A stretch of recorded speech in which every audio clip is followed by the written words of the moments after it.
नागपूर शहरातील कपिलनगर परिसरात प्रतिबंधित नायलॉन मांजाविरोधात पोलिसांनी मोठी कारवाई केली आहे।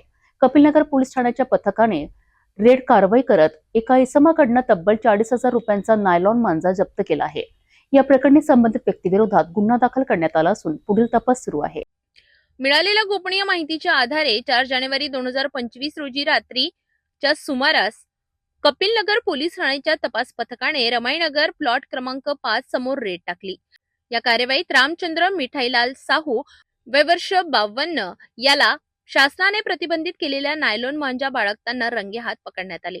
आरोपीकडून मोनोफिल गोल्ड या नावाच्या नायलॉन मांजा असलेले 20 चक्री कोण प्रत्येकी 2,000 रुपये किमतीचे असा एकूण 40,000 रुपयांचा मुद्देमाल जप्त करण्यात आला। हा नायलॉन मांजा मानव, पक्षी व पर्यावरणासाठी अत्यंत धोकादायक असल्याने शासनाने त्यावर बंदी घातली आहे। या प्रकरणी पर्यावरण संरक्षण अधिनियम 1986 च्या कलम 5 आणि 15 तसेच भारतीय न्याय संहितेच्या कलम 223 अन्वये गुन्हा दाखल करण्यात आला असून पुढील तपास पोलीस करीत आहेत।